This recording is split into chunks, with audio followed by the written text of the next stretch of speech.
이제 관공서의 공휴일은 법정 휴일이기 때문에 연차 대체는 불가능하게 되었습니다.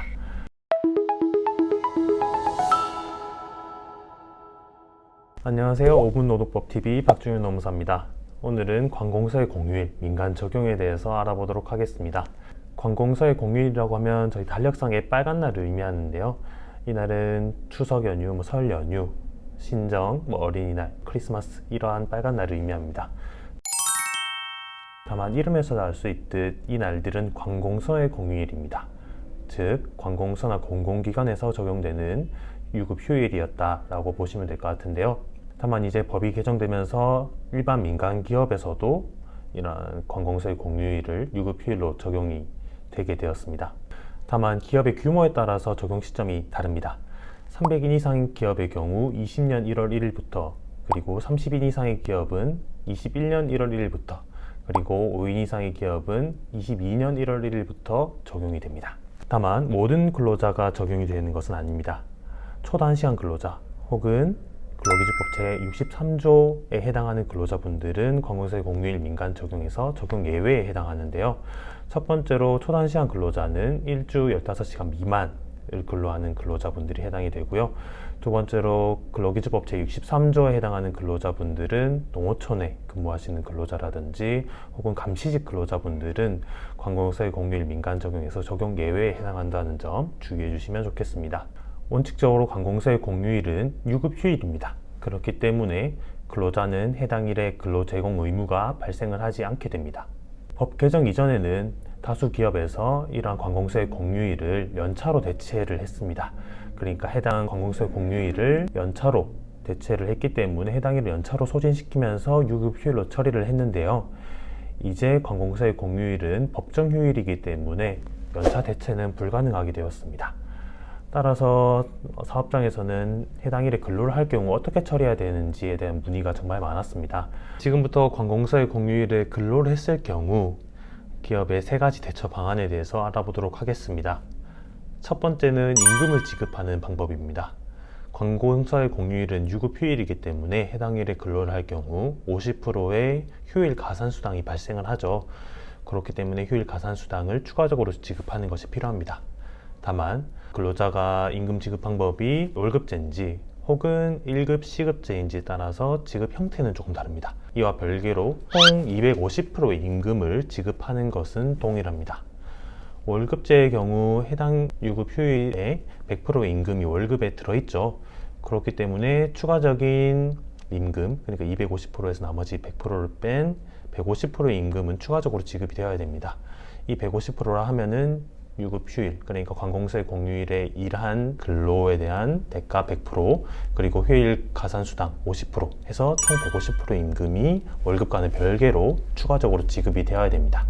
그리고 1급 시급제 근로자의 경우 월급제와는 달리 기존의 임금에 포함되어 있는 게 없기 때문에 근로일과 관공서의 공휴일이 겹치게 될 경우 일하지 않더라도 100%의 임금은 기본적으로 지급이 되어야 되고요. 만약에 관공서의 공휴일에 일을 하게 될 경우 유급 휴일에 대한 100%, 그리고 기본 근로에 대한 100%, 그리고 휴일 가산 근로에 대한 대가 50%, 그래서 총 250%에 대한 임금이 지급이 되어야 됩니다. 만약 1시급제 근로자가 관공서의 공휴일에 근로를 하게 될 경우 하루 8시간 근로를 했다고 가정을 해보면 총 250%, 그러니까 20시간 분의 임금이 지급이 되어야 합니다. 그리고 두 번째 방법은 휴일 대체 제도를 이용하는 것입니다. 휴일 대체는 근로기준법 제55조에 명시되어 있는 제도로 이름 그대로 휴일과 근로일을 상호 교환하는 제도입니다.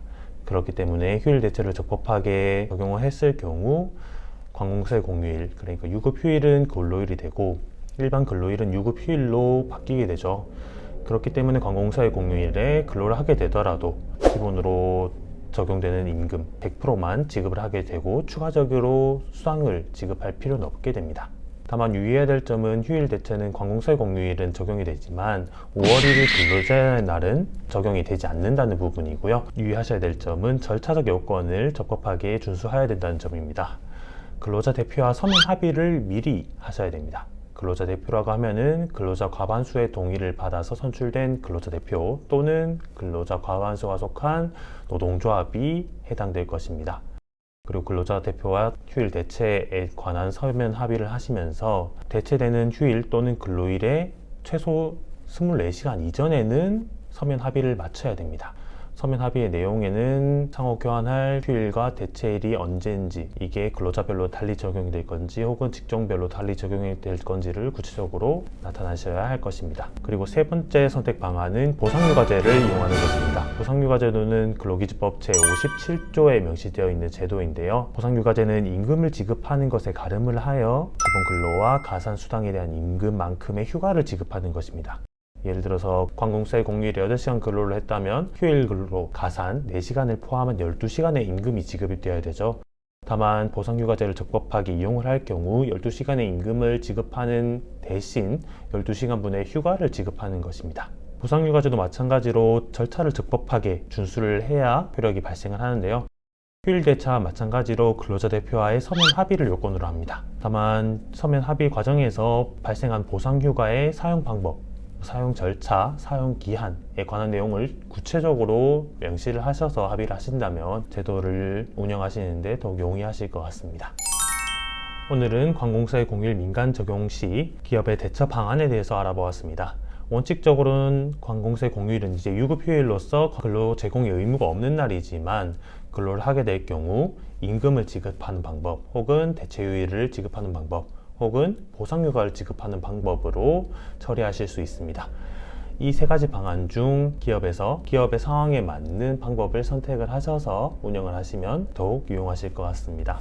이상으로 5분 노동법 TV 박준현 노무사였습니다. 감사합니다.